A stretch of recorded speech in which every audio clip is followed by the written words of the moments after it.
Being raised in the church, it's not that I didn't believe in God, I just did not like God. He got me beat up when I was really young, 7 years old. My uncles punching me and breaking my ribs, my grandpa picking me up by my hair and throwing me in the walls. That was all God's fault.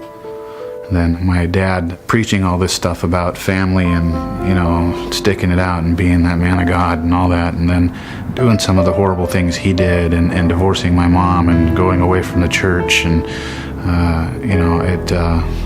that really profoundly affected me.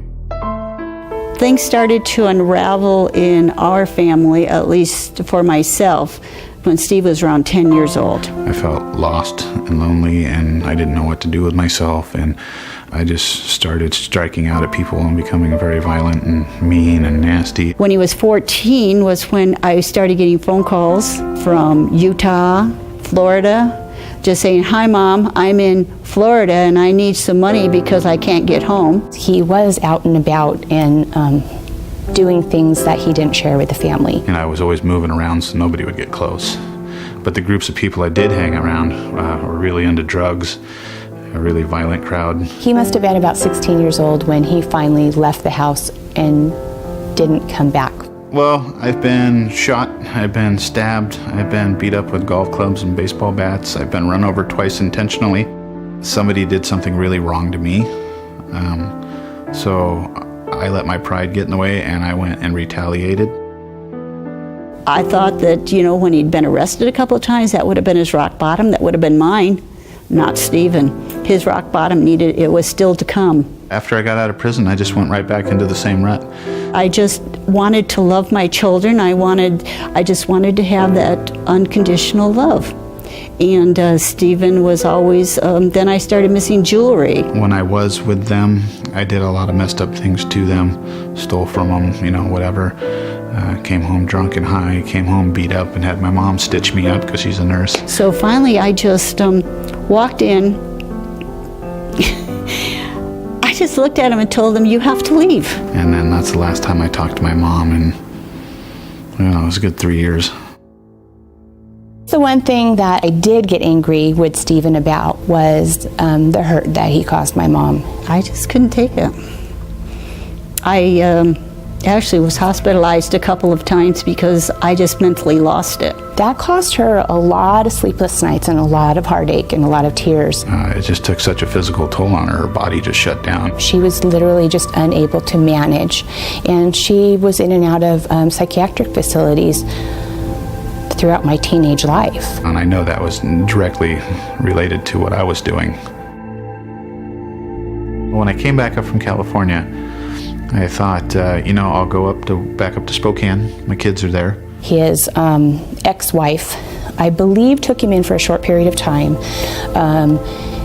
found that his behaviors hadn't changed, and also felt that she was unable to live with those behaviors and asked him to leave. And so I ended up losing everything. He was out on the street and with nowhere to go. And my ex-wife, of all people, had brought me a pamphlet for the mission and said, well, maybe you need to go here. So, I walked a good 6-7 miles to get to the mission and never left.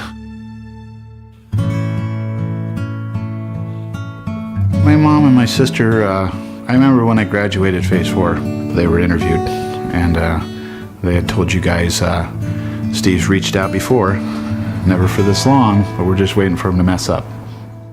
Honestly, he's been through this 18-month program, but that's 18 months out of, 36 years?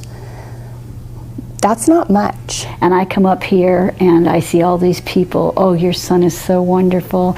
Your son is such a beautiful man. Your son does all these wonderful things." And it's like, yeah. I've heard that, done that before. He's manipulative. He's a thief. He's a liar. I don't know what I can do to change it. And I honestly, still to this point, I don't trust him. It's like, wow. I mean, he believes his own lies. It's amazing. But now they're seeing what the Lord's doing in my life and how dramatically He's changed me and my family and what the mission does, to where, their belief is starting to come around. During all my escapades and everything, I've had a pretty successful culinary career, 24, almost 25 years. even when I was in prison, I was running the prison kitchen, So towards the end of my program, I said, well, I really love cooking. It's my passion.